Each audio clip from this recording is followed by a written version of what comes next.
ഓം സ്ഥാപകായ ച ധർമ്മസ്യ സർവധർമ്മസ്വരൂപിണേ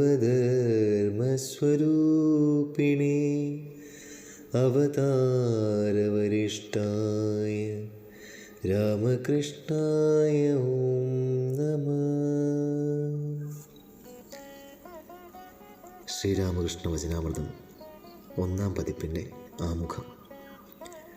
ശ്രീരാമകൃഷ്ണദേവൻ്റെ ആവിർഭാവം ലോകചരിത്രത്തിലെ ഒരു അത്ഭുത സംഭവമത്രേ. സാമാന്യദൃഷ്ട്യാ അനഭ്യസ്തവിദ്യനായ ഒരാൾ, അദ്ദേഹത്തിൻ്റെ നാവിൽ സരസ്വതിയുടെ വിളയാട്ടം. നിരീശ്വരവാദം കൊണ്ടും കുതർക്കങ്ങൾ കൊണ്ടും ലോകം മാറ്റലുകൊണ്ടിരുന്ന കാലം. അന്ന് ഈശ്വരവിശ്വാസം കൂടാതെ ശ്വാസോച്ഛ്വാസം പോലും അസാധ്യമായി തീർന്ന ഒരു ഈശ്വര പുരുഷൻ, യുക്തിക്ക് നിരക്കാത്ത ഒന്നും സ്വീകരിക്കുകയില്ലെന്ന് വെല്ലുവിളിച്ച് നടന്ന ആധുനിക വിദ്യാസമ്പന്നരിൽ നിന്ന് തൻ്റെ ശിഷ്യോത്തമന്മാരെ രൂപപ്പെടുത്തിയെടുത്ത അക്ഷര വിദ്യാവിചക്ഷണൻ. പരിണീതനെങ്കിലും നൈഷ്ഠിക വ്രതനിഷ്ഠൻ, താപസനെങ്കിലും കാടുപോകാതെ നഗരമധ്യത്തിൽ പാർത്തുപോകുന്ന യോഗീശ്വരൻ, പരിവ്രജനം ചെയ്യാത്ത പരമഹംസൻ, ക്രിസ്തുവിനെയും ബുദ്ധനെയും സാക്ഷാത്കരിച്ച സനാതന ഹിന്ദു. അങ്ങനെ നിരവധി കാര്യങ്ങളിൽ ഒരു അസാധാരണ പ്രതിഭാസമാണ് ശ്രീരാമകൃഷ്ണ ചരിതം. മറ്റൊരു മുഖ്യ വൈശിഷ്ട്യം അദ്ദേഹത്തിൻ്റെ ഉപദേശങ്ങളും ചരിതവും ഉൾക്കൊള്ളുന്ന ശ്രീരാമകൃഷ്ണ കഥാമൃതം എന്ന പുസ്തകത്തിൻ്റെ ആവിർഭാവമാണ്. ശ്രീരാമൻ്റെയും ശ്രീകൃഷ്ണൻ്റെയും ചരിത്രകാരന്മാർ അവരുടെ സമകാലീനരായിട്ടാണ് കരുതപ്പെടുന്നതെങ്കിലും ആ ചരിത്രങ്ങൾ കാവ്യങ്ങളാണ്. കാവ്യങ്ങളിൽ കവികൽപ്പനകൾ കടന്നുകൂടാനിടയുണ്ട്. പോരെങ്കിൽ അനിഷേധ്യമായ തെളിവില്ലാത്തതൊന്നും സ്വീകരിക്കാൻ കൂട്ടാക്കാത്ത ഇന്നത്തെ ലോകം അവരെ സങ്കല്പപാത്രങ്ങളായി കരുതാനും മടിക്കുകയില്ല. ബുദ്ധൻ, ക്രിസ്തു, ശങ്കരൻ, ചൈതന്യൻ തുടങ്ങിയ ഇതര അവതാര പുരുഷന്മാരുടെ കഥയും ഏതാണ്ട് ഇതേ സന്ദിഗ്ധാവസ്ഥയിലാകുന്നു.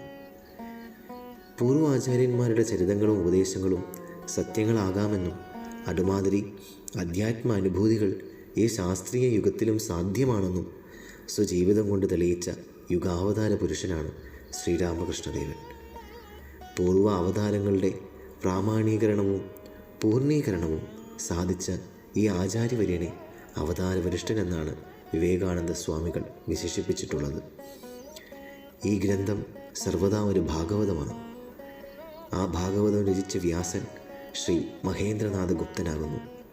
മാസ്റ്റർ എന്നാണ് ഗുരുവും സതീർത്ഥ്യരും അദ്ദേഹത്തെ വിളിച്ചു പോകുന്നത്. സ്വഗ്രന്ഥത്തിൽ സ്വയം നിർദ്ദേശിച്ചിരിക്കുന്നത് എം എന്നും. സ്ഥലം, കാലം, ആണ്ട്, മാസം, തീയതി, സാക്ഷികൾ എന്നിവക സർവ്വ വിവരണങ്ങളോടും കൂടി ശ്രീരാമകൃഷ്ണദേവൻ്റെ ഉപദേശങ്ങളെയും പ്രവർത്തനങ്ങളെയും ഇതിൽ രേഖപ്പെടുത്തിയിരിക്കുന്നു. ദക്ഷിണേശ്വരം മുതലായ സ്ഥലങ്ങൾ സന്ദർശിച്ചിട്ടുള്ളവർക്ക് ഇതിലെ ഓരോ ഭാഗങ്ങളും വായിക്കുമ്പോൾ ആവക രംഗങ്ങൾ മനോമുകുരത്തിൽ പ്രതിഫലിച്ച് കാണാൻ കഴിയുമാറ് സജീവവും തന്മയവുമായിട്ടാണ് പ്രതിപാദനം. ഛായാഗ്രഹണവും ചലച്ചിത്രവും സ്വനഗ്രാഹിയും ഒന്നു ചേർന്നുകൊണ്ടുള്ള ഒരപൂർവ വാങ്മയമാണ് ഈ ഗ്രന്ഥശില്പം. മഹേന്ദ്രൻ്റെ ജീവകൃത്യം ഈ ഗ്രന്ഥരചനയായിരുന്നുവെന്ന് അദ്ദേഹത്തിൻ്റെ ജീവിതത്തിൽ നിന്ന് മനസ്സിലാക്കുന്നതാണ്. ശ്രീരാമകൃഷ്ണനെ ദർശിച്ച് മടങ്ങി വീട്ടിലെത്തിയാൽ താൻ കണ്ടതും കേട്ടതും നനച്ചതുമെല്ലാം മാസ്റ്റർ കുറിച്ചു വയ്ക്കും. ചിലപ്പോൾ 2-3 ദിവസം വേണ്ടി വരാറുണ്ട് ഒരു നാളത്തെ സംഭവങ്ങൾ കുറിച്ചു വയ്ക്കാൻ. പ്രസിദ്ധപ്പെടുത്തണമെന്ന ഉദ്ദേശത്തോടെയൊന്നുമല്ല, സ്വന്തം അനുസന്ധാനത്തിനും അനുസ്മരണത്തിനും വേണ്ടിയാണ് മാസ്റ്റർ ഈ കുറിപ്പുകൾ എഴുതിപ്പോന്നത്. ശ്രീരാമകൃഷ്ണൻ്റെ ദേഹത്യാഗത്തിന് ശേഷം വരാഹനഗര മഠം സ്ഥാപിക്കപ്പെട്ടപ്പോൾ മാസ്റ്റർ മഠത്തിൻ്റെ ഉറ്റ സുഹൃത്തും സഹായിയുമായി തീർന്നു. മഠത്തെ സഹായിക്കുന്നതിന് വേണ്ടി മാസ്റ്റർ ഒരേ സമയത്ത് 2 വിദ്യാലയങ്ങളിൽ ജോലി നോക്കി. ഒന്നിലെ വരവുകൊണ്ട് വീട്ടുകാര്യങ്ങൾ നടത്താനും മറ്റേതിലെ വരവുകൊണ്ട് മഠത്തെ സഹായിക്കുവാനും വേണ്ടി.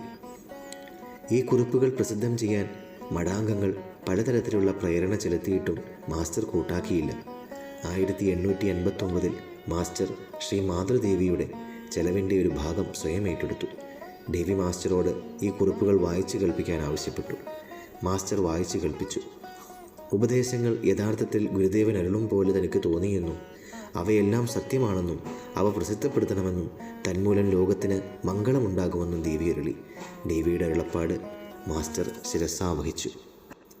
അതിൻ പ്രകാരം 1897 2 ലഘുലേഖകൾ ഇംഗ്ലീഷിൽ മാസ്റ്റർ പ്രസിദ്ധപ്പെടുത്തി. ബൈബിളിലെ ഭാഷാശൈലിയാണ് മാസ്റ്റർ വിവർത്തനങ്ങളിൽ ഉപയോഗിച്ചിരുന്നത്. വിവേകാനന്ദ സ്വാമികൾ ആ പ്രസിദ്ധീകരണത്തെ ആവേശപൂർവ്വം സ്വാഗതം ചെയ്തു. ബംഗാളിയിൽ തന്നെ ഖണ്ഡശ 3-4 മാസികകളിലായി പ്രസിദ്ധീകരണം ആരംഭിച്ചു. 1902 അതുവരെ പ്രകാശപ്പെടുത്തിയ ഭാഗങ്ങളെല്ലാം ചേർത്ത് ശ്രീ ത്രിഗുണാതീതാനന്ദ സ്വാമികൾ ഒരു പുസ്തകം പ്രസിദ്ധപ്പെടുത്തി. യഥാകാലം 4 ഭാഗങ്ങൾ കൂടി പുസ്തകരൂപത്തിൽ പ്രകാശിതമായി. അതിലവസാനത്തേത് 1932 മാസ്റ്ററുടെ ദേഹത്യാഗത്തിന് ശേഷമാണ് പുറത്തു വന്നത്. കഥാമൃത പ്രകാശനം ഒരു അധ്യാത്മ സാധനയായിട്ടാണ് മാസ്റ്റർ കരുതിയിരുന്നത്. എഴുതാനിരുന്നാൽ ദീർഘനേരം ധ്യാനത്തിൽ മുഴുകും. ആ ദിവസം ആഹാരം ഒരു നേരമേ കഴിക്കൂ താനും. 1907 ശ്രീ അഭേദാനന്ദ സ്വാമികൾ മാസ്റ്ററുടെ ഇംഗ്ലീഷ് വിവർത്തനത്തിൻ്റെ ഭാഷ പുതുക്കിയും കൂടുതൽ ഭാഗങ്ങൾ വിവർത്തനം ചെയ്ത് ചേർത്തും ഗോസ്പൽ ഓഫ് രാമകൃഷ്ണ എന്ന പുസ്തകം ഇംഗ്ലീഷിൽ അമേരിക്കയിൽ പ്രസിദ്ധം ചെയ്തു. എന്നാൽ 1942 ഇംഗ്ലീഷിൽ കഥാമൃതം പൂർണ്ണമായും പ്രകാശിതമായത്, ദി ഗോസ്പൽ ഓഫ് ശ്രീരാമകൃഷ്ണ എന്ന പേരിൽ. ബംഗാളിയിലെ 5 വാല്യങ്ങളും ശ്രീ നിഖിലാനന്ദ സ്വാമികൾ മനോഹരമായി വിവർത്തനം ചെയ്ത് ഒറ്റ പുസ്തകമായി അമേരിക്കയിൽ പ്രസിദ്ധപ്പെടുത്തി. 1944 ആയത് ഇന്ത്യയിൽ മദ്രാസ് ശ്രീരാമകൃഷ്ണ മഠത്തിൽ നിന്ന് പ്രസിദ്ധീകരിക്കുകയുണ്ടായി. ബംഗാളിയിൽ മാസ്റ്റർ തനിക്ക് പ്രധാനമെന്ന് തോന്നിയ ഓരോ ഭാഗങ്ങൾ തിരഞ്ഞെടുത്ത് ഓരോ വാല്യമായി പ്രസിദ്ധം ചെയ്യുകയാണ് ഉണ്ടായത്. അതിൽ കാലക്രമമൊന്നും നോക്കിയിരുന്നില്ല. എന്നാൽ ഇംഗ്ലീഷ് വിവർത്തനത്തിൽ ഗ്രന്ഥം കാലക്രമത്തിനനുസരിച്ച് അടുക്കി ചിട്ടപ്പെടുത്തിയിട്ടുണ്ട്. വിവേകാനന്ദ സ്വാമികളുടെ ശതാബ്ദി സ്മാരകമായി വിവേകാനന്ദ സാഹിത്യ സർവസം 1963 പ്രസിദ്ധീകരിച്ചതോടുകൂടി പ്രസിദ്ധീകരണ വിഭാഗം തൃശ്ശൂർ ശ്രീരാമകൃഷ്ണാശ്രമത്തിൻ്റെ പ്രവർത്തനങ്ങളിൽ ഒരു പ്രമുഖ വിഭാഗമായി. തുടർന്ന് ആധ്യാത്മിക ഗ്രന്ഥങ്ങൾ പലതും പ്രകാശിപ്പിക്കണമെന്നുദ്ദേശിച്ചുകൊണ്ടുള്ള പ്രവർത്തനം നടന്നുപോന്നു. ശ്രീ മാതൃദേവിയുടെ ജീവിതചരിതം, സംഭാഷണങ്ങൾ തുടങ്ങി പലതും പ്രസിദ്ധീകരിച്ചു കഴിഞ്ഞു. ശ്രീരാമകൃഷ്ണ വചനാമൃതം പൂർണ്ണരൂപത്തിൽ മലയാളത്തിൽ കൊണ്ടുവരാനുള്ള പ്രയത്നം തുടർന്നുകൊണ്ടാണിരുന്നത്. ആ ചിരകാല അഭിലാഷത്തിൻ്റെ പ്രഥമഘട്ടം ഈ പുസ്തകം കൊണ്ട് പൂർണ്ണമായിരിക്കുന്നു. ഇതുകൂടാതെ ഏകദേശം ഇതേ വലുപ്പത്തിലുള്ള 2 പുസ്തകങ്ങൾ കൂടിയാൽ ഗ്രന്ഥം പൂർണ്ണമാകും. മലയാളത്തിൽ ഗ്രന്ഥത്തിന് ശ്രീരാമകൃഷ്ണ വചനാമൃതം എന്നാണ് പേര് കൊടുത്തിരിക്കുന്നത്. ബംഗാളിയിൽ കഥ എന്നതിന് പറയൽ എന്നാണ് സാധാരണമായി അർത്ഥം. മലയാളത്തിൽ കഥ മുഖ്യമായി ആഖ്യാനാർത്ഥത്തിലാണ് ഉപയോഗിക്കാറ്. അതിനാൽ മൂലനാമധേയം അതേപടി സ്വീകരിച്ചാൽ അർത്ഥസന്ദേഹം നേരിടാനിടയുണ്ടെന്ന് കരുതിയാണ് മലയാളത്തിൽ പേര് ശ്രീരാമകൃഷ്ണ വചനാമൃതം എന്നാക്കിയത്. മലയാളത്തിലും ഇംഗ്ലീഷിലെ പോലെയുള്ള കാലാനുക്രമം സ്വീകരിച്ചിരിക്കുന്നു. ബംഗാളിയിൽ നിന്നും നേരിട്ടാണ് തർജ്ജിമ ചെയ്തിരിക്കുന്നത്. തർജ്ജിമയ്ക്ക് ശ്രീ നിഖിലാനന്ദ സ്വാമികളുടെ ഇംഗ്ലീഷ് പരിഭാഷ വളരെ സഹായകമായിരുന്നു. ഇംഗ്ലീഷ് പരിഭാഷയിൽ മൂലത്തിലെ വർണ്ണനാപരങ്ങളും മറ്റുമായ ചില ഭാഗങ്ങൾ വിട്ടുകളഞ്ഞിരിക്കുന്നു. പക്ഷേ മലയാളത്തിൽ മൂലത്തിലുള്ളത് മുഴുവൻ കൊണ്ടുവരാൻ ആവുന്നത്ര ശ്രമിച്ചിട്ടുണ്ട്. ശ്രീ ത്രൈലോക്യാനന്ദ സ്വാമികളുടെ നിർദ്ദേശാനുസരണം 11/7/1962 തിരുവനന്തപുരത്ത് വെച്ച് സിദ്ധിനാഥാനന്ദ സ്വാമി തർജ്ജിമ ആരംഭിച്ചു. 5/4/66 തൃശ്ശൂരിൽ വെച്ച് തർജ്ജിമ പൂർത്തിയായി. മാസ്റ്റർ മഹാശയൻ്റെ ഒരു സംക്ഷിപ്ത ജീവിതചരിത്രവും ഇതിൽ ചേർത്തിട്ടുണ്ട്. ദീർഘകാലം അദ്ദേഹത്തിൻ്റെ അന്തേവാസിയായിരുന്ന ശ്രീ നിത്യാത്മാനന്ദ സ്വാമികൾ ബംഗാളിയിൽ മാസ്റ്ററുടെ സംഭാഷണങ്ങൾ പ്രസിദ്ധപ്പെടുത്തിയിട്ടുള്ളതിനാൽ ആദ്യത്തെ വാല്യത്തിൽ ചേർത്തിരിക്കുന്ന ചരിത്ര സംക്ഷേപമാണ് ഞങ്ങൾക്കിതിന് മുഖ്യാവലംബം. ശ്രീരാമകൃഷ്ണ ഗതപ്രാണനായ ഈ മഹേന്ദ്ര മഹർഷിയുടെ സംക്ഷിപ്ത ചരിത്രവും അനവാചകർക്ക് അതീവ സന്തോഷപ്രദവും ആവേശകരവുമാകുമെന്ന് വിശ്വസിക്കുന്നു. ഒരു സത്കൃത്യം ചെയ്യുന്നുവെന്ന കൃതകൃത്യതയോടും സജ്ജനങ്ങളുടെ സമാധാനത്തിന് ഇത് പാത്രമാകുമെന്ന പ്രതീക്ഷയോടും കൂടി ഭഗവത് അനുഗ്രഹത്തിനായി പ്രാർത്ഥിച്ചുകൊണ്ട് ഞങ്ങൾ ഈ വിശിഷ്ടകൃതി ശ്രീരാമകൃഷ്ണ പാദപത്മങ്ങളിൽ സമർപ്പിച്ചുകൊള്ളുന്നു. മാസ്റ്റർ ശ്രീരാമകൃഷ്ണ വചനാമൃതത്തിൻ്റെ രചയിതാവായ മാസ്റ്റർ 1854 ജൂലൈ മാസം 14-ാം തീയതി വെള്ളിയാഴ്ച പഞ്ചമി തിഥിയിൽ ചതയം നക്ഷത്രത്തിലാണ് ഭൂജാതനായത്. കൽക്കത്ത നഗരത്തിലെ സമൂലിയ ഭാഗത്ത് ശിവനാരായണദാസ് തെരുവിലാണ് ജന്മഗൃഹം. ശ്രീരാമകൃഷ്ണൻ്റെ ശിഷ്യാഗ്രഹണിയും വിശ്വവിശ്രുതനുമായ സ്വാമി വിവേകാനന്ദൻ്റെ ജന്മഗൃഹവും ഈ സിമൂലിയയിലാകുന്നു. പ്രായമായ ശേഷം മാസ്റ്റർ താമസിച്ചിരുന്നത് അദ്ദേഹത്തിൻ്റെ അച്ഛൻ പുതുതായി പണി കഴിപ്പിച്ച ഗുരുപ്രസാദ ചൗധരി തെരുവിലെ ഠാക്കൂർവാടി എന്ന ഭവനത്തിലാണ്. ഇവിടെ ശ്രീ മാതൃദേവി ശ്രീരാമകൃഷ്ണദേവനെ പ്രതിഷ്ഠിക്കുകയുണ്ടായി. ചില അവസരങ്ങളിൽ ദേവി ഒരു മാസമോ അധികമോ കാലം അവിടെ വന്ന് വിശ്രമിക്കാറുമുണ്ട്. മാസ്റ്റർ പരമപദം പ്രാപിച്ചതും ഈ ഭവനത്തിൽ വെച്ച് തന്നെയാകുന്നു. ശ്രീരാമകൃഷ്ണ വചനാമൃതത്തിൻ്റെ ബംഗാളി മൂലഗ്രന്ഥമായ ശ്രീരാമകൃഷ്ണ കഥാമൃതത്തിൽ മാസ്റ്റർ മാ എന്ന ഗുപ്തനാമത്തിലാണ് അറിയപ്പെടുന്നത്. ഇംഗ്ലീഷിൽ എം എന്നും. മഹേന്ദ്രനാഥ ഗുപ്തൻ എന്നാണ് അദ്ദേഹത്തിന് അച്ഛൻ നൽകിയ പേര്. ശ്രീരാമകൃഷ്ണദേവൻ അദ്ദേഹത്തെ മാസ്റ്റർ എന്നാണ് വിളിച്ചു വന്നിരുന്നത്. അതിനാൽ ശ്രീരാമകൃഷ്ണ ഭക്തന്മാരുടെ ഇടയിൽ അദ്ദേഹം മാസ്റ്റർ മഹാശയൻ എന്ന പേരിൽ പരിചിതനായിത്തീർന്നു. മോഹിനി, മോഹനൻ, ഒരു ഭക്തൻ എന്നിങ്ങനെ പല പ്രച്ഛന്നനാമത്തിലും അദ്ദേഹം വചനാമൃതത്തിൽ പലപ്പോഴും അജ്ഞാതവാസം ചെയ്യുന്നുമുണ്ട്. മൂലഗ്രന്ഥത്തിൽ പലയിടത്തും മണി എന്ന പേരിലാണ് അദ്ദേഹം പ്രത്യക്ഷപ്പെടുന്നത്. ഇംഗ്ലീഷിലും മലയാളത്തിലും മണി മാസ്റ്ററായി മാറിയിട്ടുണ്ട്. ശ്രീ മധുസൂദന ഗുപ്തൻ എന്നാണ് അച്ഛൻ്റെ പേര്. അമ്മ ശ്രീമതി സ്വർണ്ണമയി ദേവിയും. വൈദ്യകുലജാതരായ അവർ സ്വധർമ്മനിഷ്ഠരും സരള സ്വഭാവികളും പുണ്യചരിതരുമായിരുന്നു. സാമാന്യം മാന്യമായി കഴിഞ്ഞുകൂടാൻ വകയുള്ള ഒരു കുടുംബം. ദീർഘകാലം ശിവാരാധന ചെയ്തതിൻ്റെ ഫലമായിട്ടാണ് മഹേന്ദ്രനാഥൻ ജനിച്ചത് എന്ന് പറയപ്പെടുന്നു. അച്ഛന് കൽക്കത്ത ഹൈക്കോർട്ടിലായിരുന്നു ജോലി. അവർക്ക് 4 പുത്രന്മാരും 4 പുത്രിമാരും ഉണ്ടായിരുന്നതിൽ മഹേന്ദ്രനാഥൻ 3ാമത്തെ സന്താനമായിരുന്നു. കനിഷ്ഠപുത്രനായ കിശോരിയും ശ്രീരാമകൃഷ്ണൻ്റെ കൃപയ്ക്ക് പാത്രമായ ഒരു സുഹൃതിയാകുന്നു. ചെറിയ കുട്ടിയായിരിക്കുമ്പോൾ മഹേന്ദ്രനാഥൻ സാധാരണ ബ്രഹ്മസമാജത്തിനടുത്തുള്ള പാഠശാലയിൽ വിദ്യാഭ്യാസം ആരംഭിച്ചു. ചിലപ്പോൾ ആശാൻ ശിഷ്യനെ എളിയിലെടുത്ത് വീട്ടിലെത്തിക്കും. പിന്നീട് പഠിച്ചത് പ്രസിദ്ധമായ ഹെയർ സ്കൂളിലാണ്. ഈ സ്കൂളിൽ പഠിക്കുമ്പോൾ 3ാം ഫാറം മുതൽ, അതായത് 1867 മുതൽ മഹേന്ദ്രൻ തുടർച്ചയായി ദിനക്കുറിപ്പുകൾ എഴുതിപ്പോന്നു.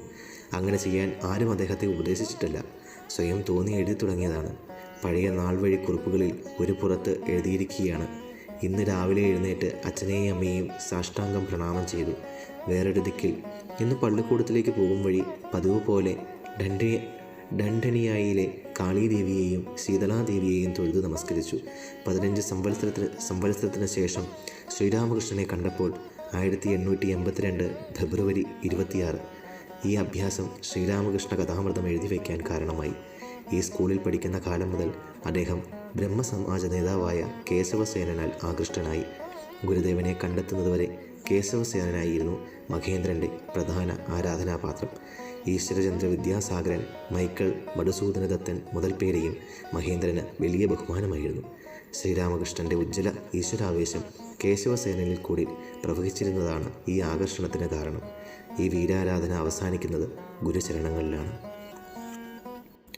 പുരാണങ്ങളിലും കാവ്യങ്ങളിലും ശാസ്ത്രങ്ങളിലും മറ്റും അദ്ദേഹത്തിന് നല്ല പരിചയമുണ്ടായിരുന്നു. കുമാരസംഭവം, ശാകുന്തളം, ഭട്ടികാവ്യം, ഉത്തരരാമചരിതം മുതലായവയിലെ ശ്ലോകങ്ങൾ അദ്ദേഹത്തിന് ഹൃദയസ്ഥമായിരുന്നു. കാളിദാസന് അദ്ദേഹം അത്യുച്ച സ്ഥാനമാണ് നൽകിയിരുന്നത്. ഋഷികളുടെ തപോവനത്തെക്കുറിച്ചുള്ള വർണ്ണന കാണാപ്പാടം അറിയാമായിരുന്നു. ഷഡ്ദർശനങ്ങൾ അദ്ദേഹം നോക്കിയിട്ടുണ്ട്. ജൈന ദർശനവും ബൗദ്ധ ദർശനവും വായിച്ചിരുന്നു. ജ്യോതിഷവും ആയുർവേദവും അദ്ദേഹം പഠിക്കുകയുണ്ടായി. മഹേന്ദ്രനാഥന് ഇംഗ്ലണ്ടിൽ പോയി ICS പരീക്ഷയ്ക്ക് ചേർന്നാൽ കൊള്ളാമെന്നുണ്ടായിരുന്നു. മൂടൽമഞ്ഞിനിടയിലൂടെ കപ്പൽ മധ്യധരണ്യാഴിയിൽ കൂടി പോയിക്കൊണ്ടിരിക്കുന്നതായും താൻ കാൽസ്രായും ഇട്ട് കപ്പലിൻ്റെ മേൽത്തട്ടിൽ ഉലാത്തുന്നതായും മഹേന്ദ്രൻ കിനാവ് കാണാറുണ്ട്. വിഖ്യാത വാഗ്മിയായ സുരേന്ദ്രനാഥ ബാനർജി ICS ജയിച്ച് കൽക്കത്തയിലെത്തി താൽത്തലയിലുള്ള തൻ്റെ വീട്ടിൽ പാർക്കുമ്പോൾ മഹേന്ദ്രൻ അവിടെ അദ്ദേഹത്തിൻ്റെ അടുത്ത് ചെന്ന് വളരെ നേരം ബിലാത്തിയിലെ വിശേഷങ്ങളും വൃത്താന്തങ്ങളും ചോദിച്ചറിഞ്ഞുകൊണ്ടിരിക്കും. പ്രസിഡൻസി കോളേജിൽ പഠിക്കുന്ന കാലത്ത് ഏതോ ഒരു സമാജത്തിൻ്റെ സെക്രട്ടറിയായിരുന്നു മഹേന്ദ്രൻ. അധ്യക്ഷൻ സുരേന്ദ്രനാഥനും. അങ്ങനെ അവർ തമ്മിൽ വലിയ പ്രീതിയും പരിചയവുമായിരുന്നു. മാസ്റ്റർ മഹാശയൻ്റെ ജീവചരിത്രം ബാക്കി ഭാഗം അടുത്ത ഭാഗത്തിൽ പൂർണ്ണമാക്കുന്നതാണ്.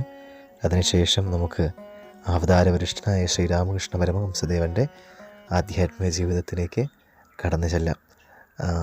യൂട്യൂബിൽ വളരെ കുറച്ച് വീഡിയോകൾ മാത്രമേ വചനാമൃതം മലയാളം പരിഭാഷയൊക്കെ ഞാൻ കണ്ടിട്ടുള്ളൂ. വളരെ കുറച്ച്, ഒരുപാട് സെർച്ച് ചെയ്തിട്ട് 1-2 വീഡിയോ കണ്ടു. അപ്പോൾ ഞാൻ വിചാരിച്ചു ഇതുപോലൊരു വീഡിയോ എടുത്ത് ഇടാം.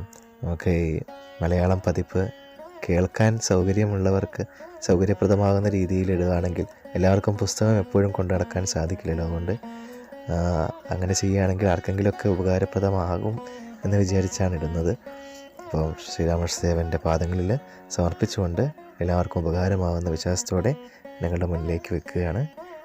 പരമാവധി എല്ലാവർക്കും ഷെയർ ചെയ്ത് കൊടുക്കാൻ ശ്രമിക്കുക. കാരണം മറ്റൊന്നും കൊണ്ടല്ല, ആ വചനാമൃതം നിത്യവും കേൾക്കുന്നത് തന്നെ ആധ്യാത്മിക കുതുകികൾക്ക് വളരെ ഉപകാരപ്രദമായിട്ടുള്ള ഒരു കാര്യമാണെന്നുള്ളത് കൊണ്ട് ആർക്കെങ്കിലുമൊക്കെ ഉപകാരമാവട്ടെ നമ്മളെ കൊണ്ട് എന്ന് വിചാരിച്ചുകൊണ്ടാണ് അങ്ങനെ പറഞ്ഞത്.